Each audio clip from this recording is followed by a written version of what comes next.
Hello my long-term viewers. I've been waiting to upload this review for a long time, but with a certain encounter with an Turtus and a superior that made me work even with those conditions, you can obviously guess why it took me so long to upload this review. With that out of the way, why not talk about this piece of shit?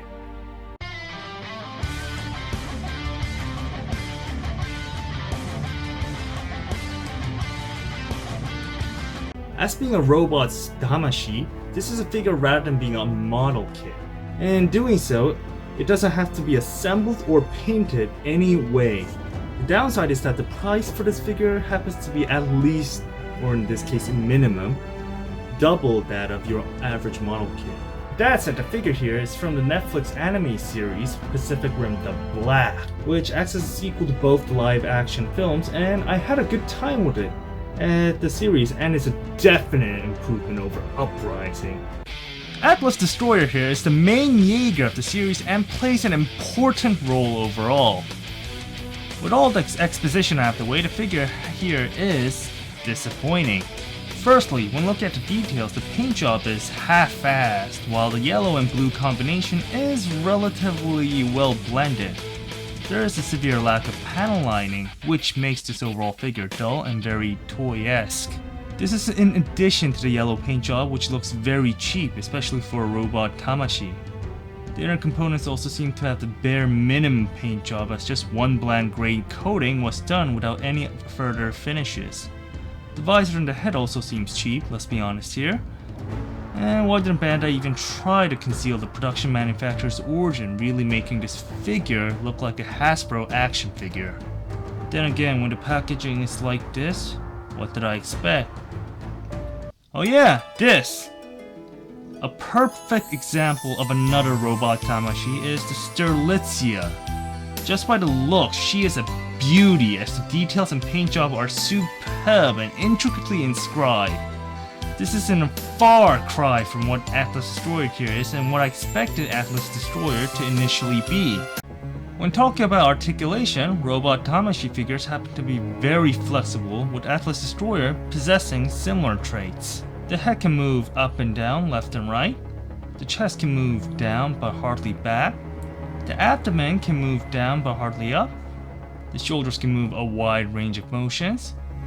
A bicep turn, 180 elbow to bend, and the hands move well. Leg movement is fairly limited. Knee is a full 180, and a wide ankle movement. When it comes to accessories, Atlas Destroyer comes only with a small amount. We have open hands and an alternative arm. And look at the arm, it has a very sausage-esque red paint job with a rudimentary gray, paint job. It can move 180 degrees, and each claw can also move independently. An additional razor hook that is included can also be attached to the alternative arm to replicate the long-range attack. Also, they're very sharp, so they're a great tool when I bloody hate myself! Atlas Destroyer here is a Jaeger, but also a big boy standing at a whopping 175mm tall. Here's Atlas Destroyer next to Gunpla, Monster Arts, Figure Arts, and Figma. In conclusion, the robot Damashii Atlas Destroyer is a mediocre figure, especially when it comes to Bandai standards, as the primeval paint job and details ruin the overall quality, degrading it from a premium Japanese figure to your average Hasbro action figure. The accessory department doesn't fare better, as for a robot Damashii, it doesn't come with much and is lackluster. The only saving grace is the articulation, as it meets the standards of Bandai model kits and other robot Damashii figures. With that said, is this the worst figure of the year so far? This and Dynazen are tied, as Dynazen is the complete opposite, as it has great details but at the cost of articulation. In short, I wouldn't recommend this figure, and I'd rather save your money on something more worthwhile. This video is brought to you by viewers like you.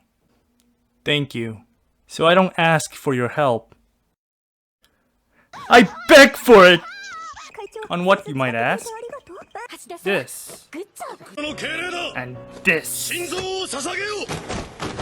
Please, I beg you.